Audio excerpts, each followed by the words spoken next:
ರಾಜ್ಯಾದ್ಯಂತ ಮಳೆ ಅಬ್ಬರ ಮುಂದುವರೆದಿದೆ. ಕರಾವಳಿ ಮಲೆನಾಡು ಭಾಗದಲ್ಲಿ ಧಾರಾಕಾರವಾಗಿ ಮಳೆ ಸುರಿತಾ ಇದೆ. ಕೊಡಗು ಜಿಲ್ಲೆಯಲ್ಲಿ ಇವತ್ತು ಭಾರೀ ಮಳೆ ಬಗ್ಗೆ ಹವಾಮಾನ ಇಲಾಖೆ ಮುನ್ಸೂಚನೆಯನ್ನ ಕೊಟ್ಟಿದೆ. ಹೀಗಾಗಿ ಜಿಲ್ಲೆಯ ಶಾಲಾ ಕಾಲೇಜುಗಳಿಗೆ ರಜೆಯನ್ನ ಘೋಷಿಸಿ ಜಿಲ್ಲಾಧಿಕಾರಿ ವೆಂಕಟ್ ಆದೇಶವನ್ನು ಹೊರಡಿಸಿದ್ದಾರೆ. ಇನ್ನು ದಕ್ಷಿಣ ಕನ್ನಡ, ಉಡುಪಿ, ಶಿವಮೊಗ್ಗ ಸೇರಿದಂತೆ 10 ಜಿಲ್ಲೆಗಳಿಗೆ ಇವತ್ತು ಆರೆಂಜ್ ಅಲರ್ಟ್ ಅನ್ನು ಘೋಷಣೆ ಮಾಡಲಾಗಿದೆ.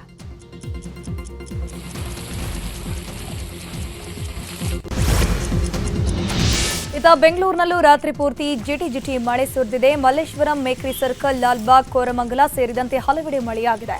ಇನ್ನು ಮಳೆಯಿಂದಾಗಿ ಬಳ್ಳಾರಿ ರಸ್ತೆಯಲ್ಲಿ ಬೃಹತ್ ಮರ ಬಿದ್ದಿದೆ. ಅದೃಷ್ಟವಶಾತ್ ಯಾವುದೇ ಪ್ರಾಣಾಪಾಯವಾಗಿಲ್ಲ. ರಸ್ತೆಗೆ ಅಡ್ಡಲಾಗಿ ಬಿದ್ದಿದ್ದ ಬೃಹತ್ ಮರವನ್ನು ಬಿಬಿಎಂಪಿ ಅರಣ್ಯ ಸಿಬ್ಬಂದಿ ತೆರವುಗೊಳಿಸಿದರು.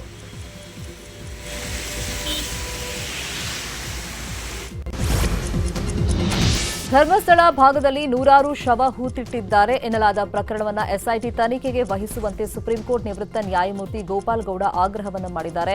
ಈ ಕುರಿತಂತೆ ಮಾತನಾಡಿರುವ ಅವರು, ಪ್ರಕರಣ ಸಂಬಂಧ ಪ್ರತ್ಯಕ್ಷದರ್ಶಿ ಪ್ರಕರಣವನ್ನು ದಾಖಲು ಮಾಡಿದ್ದಾರೆ. ಹೆಣ ತೋರಿಸ್ತೀನಿ ಅಂತ ಸಾಕ್ಷಿದಾರ ಮುಂದೆ ಬಂದಿದ್ದಾರೆ. ಆದರೂ ಈವರೆಗೂ ಈ ಬಗ್ಗೆ ಯಾವುದೇ ಬೆಳವಣಿಗೆ ಆಗಿಲ್ಲ. ಸಾಕ್ಷಿ ಫಿರ್ಯಾದುದಾರರಿಗೆ ಜೀವ ಭಯ ಇದ್ದ ಹಾಗಿದೆ. ಆತನಿಗೆ ಏನಾದರೂ ಆದರೆ ಗೃಹ ಇಲಾಖೆಯೇ ನೇರ ಕಾರಣ ಆಗಲಿದೆ. ಹೀಗಾಗಿ ಕೂಡಲೇ ಎಸ್ಐಟಿ ರಚನೆ ಮಾಡಿ ಕ್ರಮ ಕೈಗೊಳ್ಳಬೇಕು ಅಂತ ಹೇಳಿ ಆಗ್ರಹವನ್ನು ಮಾಡಿದ್ದಾರೆ.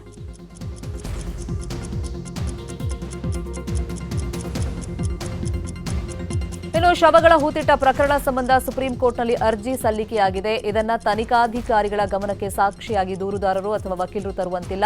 ಸುಪ್ರೀಂ ಕೋರ್ಟ್ಗೆ ಹೋಗಿರುವ ಬಗ್ಗೆ ಪರಿಶೀಲನೆ ಮಾಡಬೇಕಾಗುತ್ತೆ. ಸಮಾಧಿ ಅಗಿಯುವ ಕೆಲಸ ಮುಗಿದ ಮೇಲೆ ಸಾಕ್ಷಿ ದೂರುದಾರನು ತಲೆಮರೆಸಿಕೊಳ್ಳುವಂತಹ ಸಾಧ್ಯತೆ ಇದೆ. ಈ ಬಗ್ಗೆ ಸ್ಥಳೀಯರಿಂದ ಗುಪ್ತ ಮಾಹಿತಿ ಬಂದಿದೆ. ಸೂಕ್ತ ತನಿಖಾ ಪ್ರಕ್ರಿಯೆ ಅನುಸರಿಸದೆ ಸಮಾಧಿ ಅಗಿಯುವಂತ ಬಗ್ಗೆ ಪರಿಶೀಲನೆ ಮಾಡಲಾಗ್ತಾ ಇದೆ ಅಂತ ಸುದ್ದಿ ಹರಡ್ತಾ ಇದೆ. ಸಾಕ್ಷಿ ದೂರುದಾರ ಒಪ್ಪಿದ್ರೆ ಮಂಪರು ಪರೀಕ್ಷೆ ಮಾಡೋದಕ್ಕೆ ಸಿದ್ಧತೆ ನಡೆದಿದೆ. ಫಿಂಗರ್ ಪ್ರಿಂಟ್, ನಾರ್ಕೋ ಅನಾಲಿಸಿಸ್ ಪರೀಕ್ಷೆಗೆ ಕೋರ್ಟ್ ಅನುಮತಿ ಕೇಳಲಾಗಿದೆ ಅಂತ ಮಾಹಿತಿ ಇದೆ. ಜ್ಯೂರಿಡಿಕ್ಷನಲ್ ಪೊಲೀಸ್ನವರು ಅಪರಾಧ ಅವರ ಗಮನಕ್ಕೆ ತಂದಾಗ ಕೂಡ ಸರಿಯಾದ ರೀತಿಯಲ್ಲಿ ತನಿಖೆ ನಡೆಯದೇ ಇರುವಾಗ ಸರ್ಕಾರದ ಗಮನವನ್ನು ಸೆಳೀತಕ್ಕಂಥದ್ದು ಈ ಪ್ರತಿಯೊಬ್ಬ ಪ್ರಜೆಯ ಕರ್ತವ್ಯ. ಅದರಲ್ಲಿ ನ್ಯಾಯಮೂರ್ತಿಯಾಗಿ ನಾನು ಕೂಡ ಇವತ್ತು ಗಮನಿಸಿದ್ದೀನಿ. ಮುಖ್ಯಮಂತ್ರಿಗಳು ನಾನು ತಿಳ್ಕೊಂಡಿದ್ದೀನಿ ಈ ವಿಚಾರವನ್ನು ಗಂಭೀರವಾಗಿ ಗಮನಕ್ಕೆ ತೆಗೆದುಕೊಂಡು SITನ ರಚನೆ ಮಾಡ್ತಾರೆ.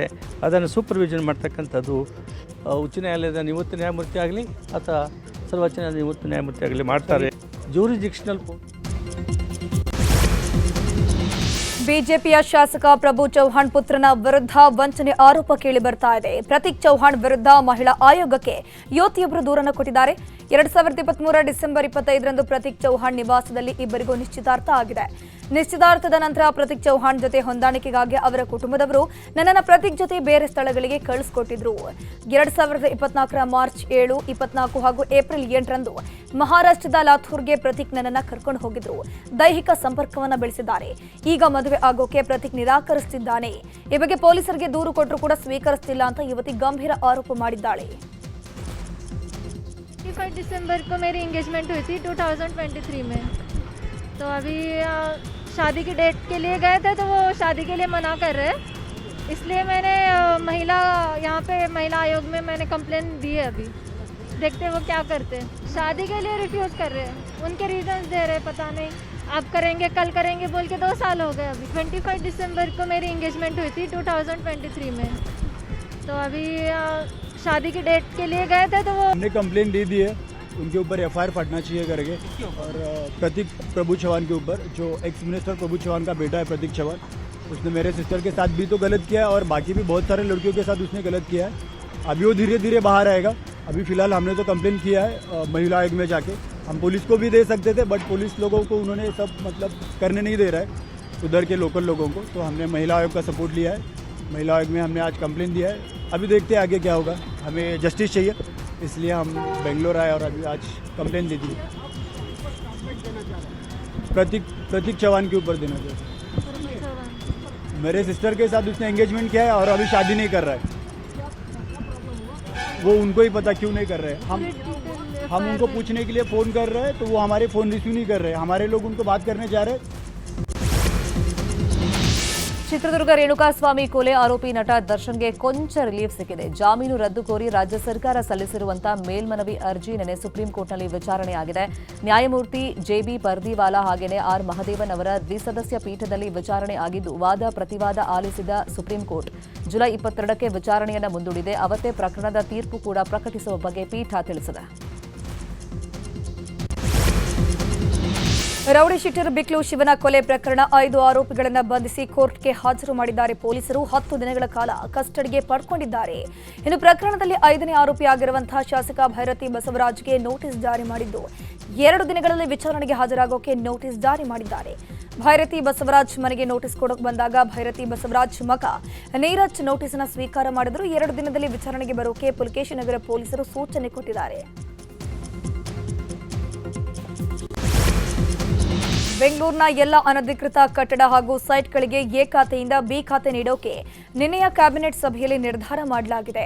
ಈ ಮೂಲಕ ಮನೆ ಕಟ್ಟೋ ಮಧ್ಯಮ ವರ್ಗದ ಜನರ ಕನಸಿಗೆ ಪುಷ್ಟಿ ಸಿಕ್ಕಂತಾಗಿದೆ. ಕರೆಂಟ್, ನೀರಿನ ಕನೆಕ್ಷನ್ ಇನ್ನಷ್ಟು ಸುಲಭವಾಗಲಿದೆ. ಕಟ್ಟಡ ಕಟ್ಟೋಕೆ ಅಪ್ರೂವಲ್ ಬೇಗ ಸಿಗುತ್ತೆ. ಹಾಗೆಯೇ ಬಿಬಿಎಂಪಿಯನ್ನು 5 ಪಾಲಿಕೆಗಳನ್ನಾಗಿ ವಿಭಜಿಸೋಕೆ ನಿರ್ಧರಿಸಲಾಗಿದೆ. ಅಲ್ಪಸಂಖ್ಯಾತರಿಗೆ 4 ವಸತಿ ನಿಲಯಗಳಿಗೆ 234 ಕೋಟಿ ವೆಚ್ಚದಲ್ಲಿ ಕಟ್ಟಡ ನಿರ್ಮಾಣ ಮಾಡೋಕೆ ತೀರ್ಮಾನಿಸಲಾಗಿದೆ.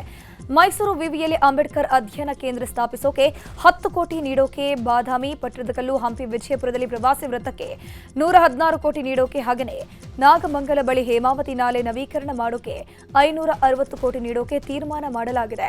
ಕನಕಪುರ ಸಂತ್ರಸ್ತರಿಗೆ ಮನೆ ನೀಡೋಕೆ 30.30 ಎಕರೆ ಜಾಗದಲ್ಲಿ ಬಡಾವಣೆ ನಿರ್ಮಾಣಕ್ಕೆ ಸರ್ಕಾರ ನಿರ್ಧಾರವನ್ನು ಮಾಡಿದೆ.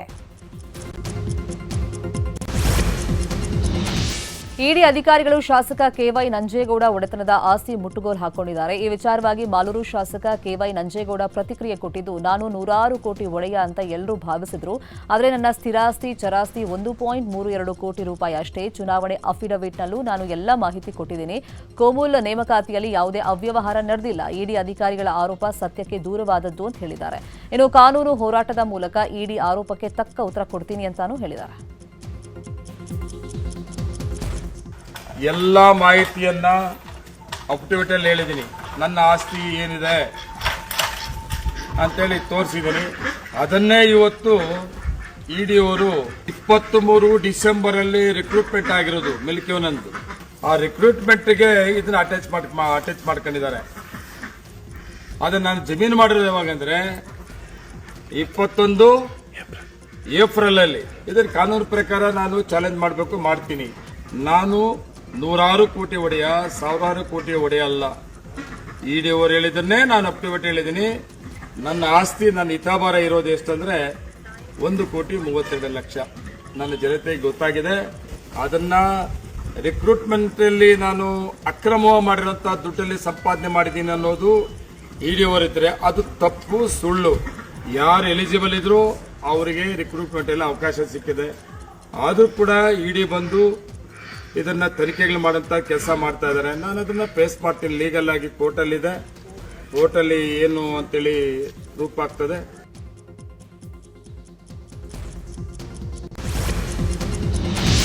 ಬಿಜೆಪಿ ಕೇಂದ್ರ ಶಿಸ್ತು ಸಮಿತಿಯ ಮುಂದೆ ಮಾಜಿ ಸಿಎಂ ಬಿಎಸ್ ಯಡಿಯೂರಪ್ಪ ಆಪ್ತ ಎಂಪಿ ರೇಣುಕಾಚಾರ್ಯ ಆ್ಯಂಡ್ ಟೀಮ್ ಹಾಜರಾಗಿತ್ತು.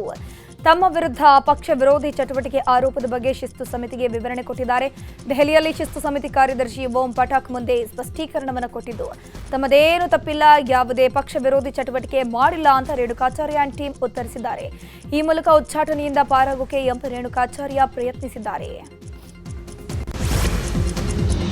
ವಿಧಾನಸಭೆ ಚುನಾವಣೆ ಹೊಸ್ತಿಲಲ್ಲಿರುವಂತಹ ಬಿಹಾರದಲ್ಲಿ ಕರ್ನಾಟಕದ ಮಾದರಿಯಲ್ಲೇ ಗೃಹ ಬಳಕೆಗೆ 125 ಯೂನಿಟ್ ವಿದ್ಯುತ್ ಉಚಿತ ಘೋಷಣೆ ಮಾಡಲಾಗಿದೆ. ಈ ಬಗ್ಗೆ ಸಿಎಂ ನಿತೀಶ್ ಕುಮಾರ್ ಎಕ್ಸ್ನಲ್ಲಿ ಪೋಸ್ಟ್ ಅನ್ನು ಹಾಕಿದ್ದಾರೆ. ಆಗಸ್ಟ್ 1ರಿಂದಲೇ ನೂತನ ಯೋಜನೆ ಜಾರಿಯಾಗಲಿದೆ. ಜೆಡಿಯು ಬಿಜೆಪಿ ಸರ್ಕಾರದ ನಡೆಯನ್ನ ಲೇವಡಿ ಮಾಡಿರುವಂತಹ ಡಿಸಿಎಂ ಡಿಕೆ ಶಿವಕುಮಾರ್ ನಮ್ಮ ಸ್ಕೀಮ್ಗಳನ್ನ ಬಿಜೆಪಿಗರು ಟೀಕಿಸ್ತಾ ಇದ್ರು. ಈಗ ನಮ್ಮ ಯೋಜನೆಗಳನ್ನ ಕಾಪಿ ಮಾಡಿ ನಮ್ಮನ್ನೇ ಫಾಲೋ ಮಾಡ್ತಿದ್ದಾರೆ ಅಂತೇಳಿ ವ್ಯಂಗ್ಯವಾಡಿದ್ದಾರೆ. ದಿವಂಗತ ನಟ ಸಾಹಸ ಸಿಂಹ ವಿಷ್ಣುವರ್ಧನ್ಗೆ ಮರಣೋತ್ತರವಾಗಿ ಕರ್ನಾಟಕ ರತ್ನ ಪ್ರಶಸ್ತಿ ನೀಡುವಂತೆ ನಟ ಅನಿರುದ್ಧ್ ಸಿಎಂಗೆ ಮನವಿಯನ್ನು ಮಾಡಿಕೊಂಡಿದ್ದಾರೆ. ಸಿಎಂ ಗೃಹ ಕಚೇರಿಯಲ್ಲಿ ಭೇಟಿಯಾಗಿ ವಿಷ್ಣುವರ್ಧನ್ ಅವರ ಸಿನಿಮಾ ರಂಗದ ಸೇವೆ ಪರಿಗಣಿಸಿ ಮರಣೋತ್ತರವಾಗಿ ಕರ್ನಾಟಕ ರತ್ನ ಪ್ರಶಸ್ತಿ ನೀಡುವಂತೆ ಮನವಿಯನ್ನು ಮಾಡಿಕೊಂಡಿದ್ದಾರೆ. ಸಿಎಂ ಸಿದ್ದರಾಮಯ್ಯ ಅವರಿಂದ ಅವಮಾನಕ್ಕೆ ಒಳಗಾಗಿದ್ದ ಅಧಿಕಾರಿಗೆ ಸರ್ಕಾರದಿಂದ ಬಡ್ತಿಯನ್ನ ನೀಡಲಾಗಿದೆ. ಎಎಸ್ಪಿ ನಾರಾಯಣ ಭರಮನಿಗೆ ಎಎಸ್ಪಿಯಿಂದ ಡಿಸಿಪಿ ಹುದ್ದೆ ನೀಡಿ ವರ್ಗಾವಣೆಯನ್ನ ಮಾಡಲಾಗಿದೆ. ಬೆಳಗಾವಿಯ ಕಾನೂನು ಸುವ್ಯವಸ್ಥೆಯ ಡಿಸಿಪಿಯಾಗಿ ವರ್ಗಾವಣೆ ಮಾಡಿ ಆದೇಶವನ್ನ ಹೊರಡಿಸಲಾಗಿದೆ.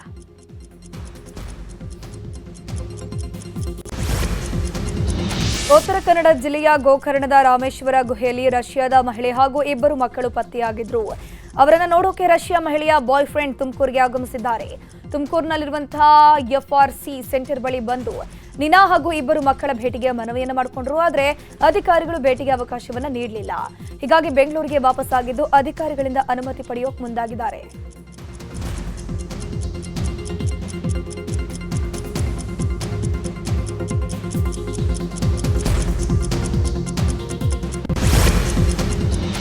ಬೆಂಗಳೂರಲ್ಲಿ ರೋಡ್ ರೇಸ್ ಪ್ರಕರಣಗಳು ದಿನೇ ದಿನೇ ಹೆಚ್ಚಾಗ್ತಿವೆ. ನಿನ್ನೆ ಮಠಮಠ ಮಧ್ಯಾಹ್ನ ಬ್ರಿಗೇಡ್ ರೋಡಲ್ಲಿ ಆಟೋ ಚಾಲಕ ಮತ್ತು ಬಿಎಂಟಿಸಿ ಬಸ್ ಡ್ರೈವರ್ ಮಧ್ಯೆ ಗಲಾಟೆಯಾಗಿದೆ.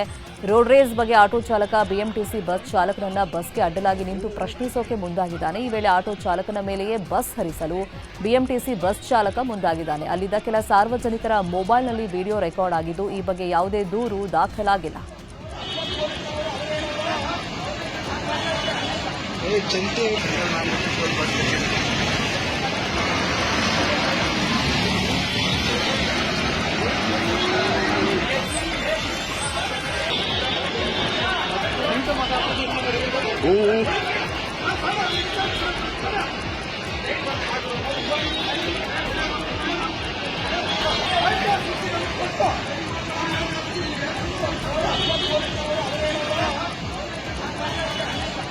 चलते बस चढ़ जाते नहीं, ये बस तो गन चली गया, गाली देगा।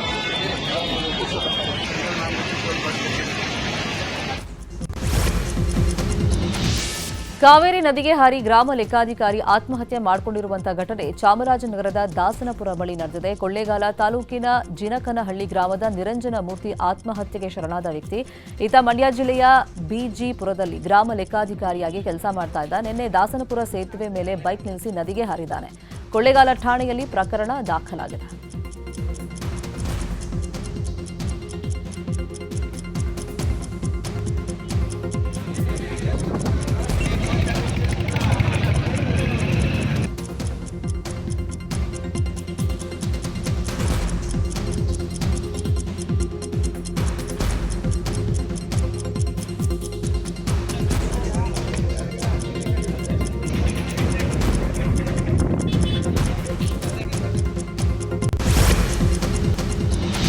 ಮೈಸೂರಿನ ಕಬಿನಿ ನದಿ ಪಾತ್ರದಲ್ಲಿ ಪ್ರವಾಹದ ಭೀತಿ ಶುರುವಾಗಿದೆ. ಈ ಹಿನ್ನೆಲೆಯಲ್ಲಿ ಕಾವೇರಿ ನೀರಾವರಿ ನಿಗಮದಿಂದ ಮುನ್ನೆಚ್ಚರಿಕೆ ವಹಿಸಲಾಗಿರುವಂಥದ್ದು. ಕಬಿನಿ ಅಣೆಕಟ್ಟಿಗೆ 20,000 ಕ್ಯೂಸೆಕ್ ಒಳಹರಿವು ಇದ್ದು 25ರಿಂದ 30,000 ಕ್ಯೂಸೆಕ್ ನೀರನ್ನು ನದಿಗೆ ಬಿಡೋಕೆ ತೀರ್ಮಾನಿಸಲಾಗಿದೆ. ಈ ಹಿನ್ನೆಲೆ ನದಿ ಪಾತ್ರದ ಜನ ಸುರಕ್ಷಿತ ಪ್ರದೇಶಕ್ಕೆ ತೆರಳುವಂತೆ ಅಧಿಕಾರಿಗಳು ಸೂಚಿಸಿದ್ದಾರೆ.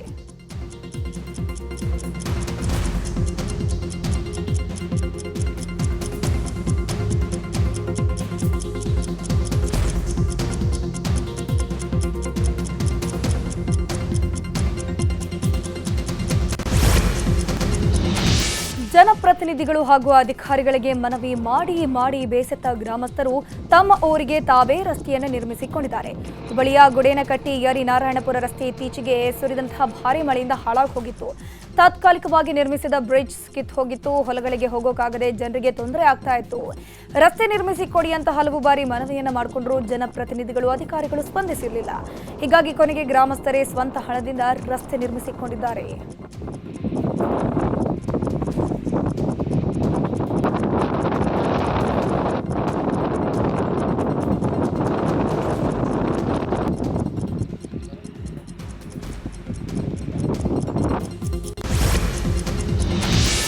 ಕೊಪ್ಪಳದ ಅಂಜನಾದ್ರಿಯಲ್ಲಿ ಕೋವಿಡ್ ವೇಳೆ ಸ್ಥಗಿತಗೊಂಡಿದ್ದ ಅನ್ನಪ್ರಸಾದ ಮತ್ತೆ ಆರಂಭವಾಗಿದೆ. ಹನುಮನ ಜನ್ಮಸ್ಥಳ ಅಂಜನಾದ್ರಿಗೆ ಬರುವಂತಹ ಭಕ್ತರಿಗೆ ಅನ್ನ ಸಂತರ್ಪಣೆ ಕಾರ್ಯ ಆರಂಭಿಸಲಾಗಿದೆ.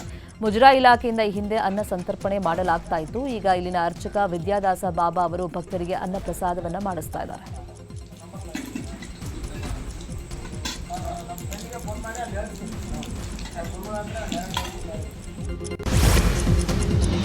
ವಿಜಯಪುರ ಜಿಲ್ಲೆಯಲ್ಲಿರುವಂತಹ ಬಂಜಾರ ಕಸೂತಿ ಸಂಸ್ಥೆಗೆ ಬೆಂಗಳೂರಿನ national institute of fashion technology ಸಂಸ್ಥೆಯ ವಿದ್ಯಾರ್ಥಿಗಳು ಕ್ಷೇತ್ರಾಧ್ಯಯನಕ್ಕಾಗಿ ಆಗಮಿಸಿದ್ದಾರೆ. ಇದರ ಜೊತೆಗೆ ದೇಶದ ನಾನಾ ರಾಜ್ಯಗಳ ವಸ್ತ್ರ ವಿನ್ಯಾಸ ಸಂಸ್ಥೆಗಳು ಆಸಕ್ತಿಯನ್ನು ತೋರಿಸಿ ಸಂಪರ್ಕಿಸುತ್ತಿವೆ ಅಂತ ಸಂಸ್ಥೆಯ ಸಂಸ್ಥಾಪಕಿ ಆಶಾ ಎಂ ಪಾಟೀಲ್ ತಿಳಿಸಿದರು. ಲಂಬಾಣಿ ಕಲೆ, ಕಸೂತಿ ಇತ್ಯಾದಿ ಸಾಂಪ್ರದಾಯಿಕ ಕೌಶಲ್ಯವನ್ನ ಪುನಶ್ಚೇತನಗೊಳಿಸುವಂತಹ ಉದ್ದೇಶದಿಂದ ಬಂಜಾರ ಕಸೂತಿ ಸಂಸ್ಥೆಯನ್ನು ಆರಂಭಿಸಲಾಗಿದೆ.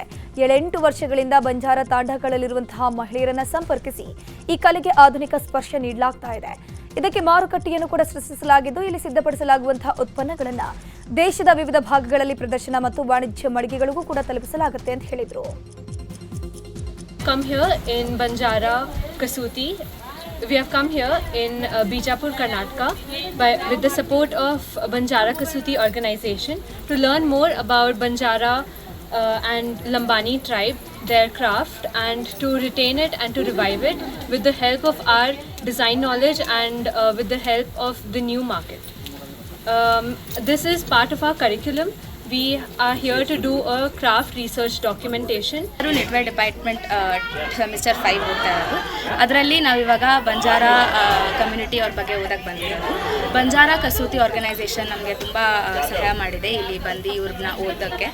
ಅದರಲ್ಲಿ ನಾವು ಬಂದು ಇವ್ರದ್ದು ಎಂಬ್ರಾಯ್ಡ್ರಿ ಎಷ್ಟು ಇಂಟ್ರಿಕೇಟ್ ಆಗಿದೆ, ಎಷ್ಟು ಚೆನ್ನಾಗಿ ಮಾಡ್ತಾರೆ, ಆ್ಯಂಡ್ ಅದನ್ನೆಲ್ಲ ಕಲ್ತು ನಾವು ನಮ್ಮದು ಫ್ಯೂಚರಲ್ಲಿ ಡಿಸೈನ್ ಇಂಟರ್ವೆನ್ಷನ್ ಮಾಡೋಕ್ಕೆ ಬಂದಿದ್ದೀವಿ. ಸದ್ಯಕ್ಕೆ ನಮ್ಮದು ಕ್ರಾಫ್ಟ್ ರಿಸರ್ಚ್ ಡಾಕ್ಯುಮೆಂಟೇಷನ್ ಅಂತ ಒಂದು ಸಬ್ಜೆಕ್ಟ್ ಇದೆ. ಅದಕ್ಕಾಗಿ ನಾವು ಇವ್ರದನ್ನ ಸ್ಟಡಿ ಮಾಡಿ ಹೆಂಗೆ ಇವ್ರಿಗೊಂದು ಬೆಟರ್ ಮಾರ್ಕೆಟ್ ಕೊಡ್ಬೋದು ಅಂತ ಓದಕ್ಕೆ ಬಂದಿದ್ದೀವಿ. ಬೆಂಗಳೂರು ದಕ್ಷಿಣ ಜಿಲ್ಲೆ ಚನ್ನಪಟ್ಟಣ ತಾಲೂಕಿನ ಹೊಂಗನೂರು ಗ್ರಾಮದಲ್ಲಿ 14 ಕೋಟಿ ವೆಚ್ಚದಲ್ಲಿ ನಿರ್ಮಾಣ ಆಗಿರುವಂತಹ ಶಾಲೆ ಇವತ್ತು ಉದ್ಘಾಟನೆ ಆಗಲಿದೆ. ಗ್ರಾಮದ ಡಾಕ್ಟರ್ ವೆಂಕಟಪ್ಪ ಅವರು ತಮ್ಮ ಸ್ವಂತ ಖರ್ಚಿನಲ್ಲಿ ಶಾಲೆಯನ್ನು ನಿರ್ಮಿಸಿದ್ದಾರೆ. ಈ ಶಾಲೆಯನ್ನು ಡಿಸಿಎಂ ಡಿಕೆ ಶಿವಕುಮಾರ್ ಆದಿಚುಂಚನಗಿರಿ ಮಠದ ನಿರ್ಮಲಾನಂದನಾಥ ಸ್ವಾಮೀಜಿ ಉದ್ಘಾಟಿಸಲಿದ್ದಾರೆ. ಕಣ್ಮ ಫೌಂಡೇಶನ್ನಿಂದ ನಿರ್ಮಾಣ ಮಾಡಿರುವಂತಹ ಶಾಲೆಯನ್ನು ಡಾಕ್ಟರ್ ವೆಂಕಟಪ್ಪ ಸರ್ಕಾರಕ್ಕೆ ಹಸ್ತಾಂತರ ಮಾಡುವ ಮೂಲಕ ಮಾದರಿಯಾಗಿದ್ದಾರೆ. ಖ್ಯಾತ ನಿರೂಪಕಿ ಅನುಶ್ರೀಗೆ ಕಂಕಣ ಭಾಗ್ಯ ಕೂಡಿ ಬಂದಿದೆ. ಆಗಸ್ಟ್ನಲ್ಲಿ ಕೊಡಗು ಮೂಲದ ಉದ್ಯಮಿ ಜೊತೆ ಅನುಶ್ರೀ ಸಪ್ತಪದಿ ತುಳಿಯಲಿದ್ದಾರೆ. ಬೆಂಗಳೂರಿನಲ್ಲಿ ಅದ್ದೂರಿಯಾಗಿ ಮದುವೆ ಕಾರ್ಯಕ್ರಮಗಳು ನಡೆಯಲಿವೆ. ಆಗಸ್ಟ್ 28ಕ್ಕೆ ಮದುವೆ ಫಿಕ್ಸ್ ಆಗಿದೆ ಎನ್ನಲಾಗ್ತಾ ಇದೆ. ಪುಷ್ಪಾ ಖ್ಯಾತಿಯ ಅಲ್ಲು ಅರ್ಜುನ್ ಸದ್ಯ ಅಮೆರಿಕದಲ್ಲಿದ್ದಾರೆ. ಪತ್ನಿ ಸ್ನೇಹಾ ರೆಡ್ಡಿ ಮತ್ತು ಮಕ್ಕಳಾದ ಅಲ್ಲು ಅರ್ಹಾ ಹಾಗೇನೆ ಅಲ್ಲು ಅಯಾನ್ ಅವರೊಂದಿಗೆ ಕಾಲ ಕಳೀತಾ ಇದ್ದಾರೆ. Allu Arjun ಅರ್ಹಾಳನ್ನ ಹಿಡಿದಿರುವಂತಹ sweet photo viral ಆಗ್ತಾ ಇದ್ದು, ಅದರ ಜೊತೆ 4 ಮ್ಯಾಚಿಂಗ್ ಕಪ್ಪು ಬಟ್ಟೆ ಧರಿಸಿ ಕ್ಲಿಕ್ಕಿಸಿರುವಂತಹ ಕುಟುಂಬದ ಫೋಟೋ ಅಭಿಮಾನಿಗಳ ಮನ ಗೆಲ್ತಾ ಇದೆ. ಮಾದೇವ ನಂತರ ವಿನೋದ್ ಪ್ರಭಾಕರ್ ನಟನೆಯಲ್ಲಿ ಬರ್ತಿರುವಂತಹ ಸಿನಿಮಾ ಬಲರಾಮನ ದಿನಗಳು. ಈ ಸಿನಿಮಾವನ್ನ KM ಚೈತನ್ಯ ನಿರ್ದೇಶನ ಮಾಡ್ತಾ ಇದ್ದಾರೆ. ಸದ್ಯ ಈ ಸಿನಿಮಾದ ಶೂಟಿಂಗ್ ಕಂಪ್ಲೀಟ್ ಆಗಿದ್ದು ಪೋಸ್ಟ್ ಪ್ರೊಡಕ್ಷನ್ ಕೆಲಸ ಶುರು ಮಾಡಲಾಗಿದೆ.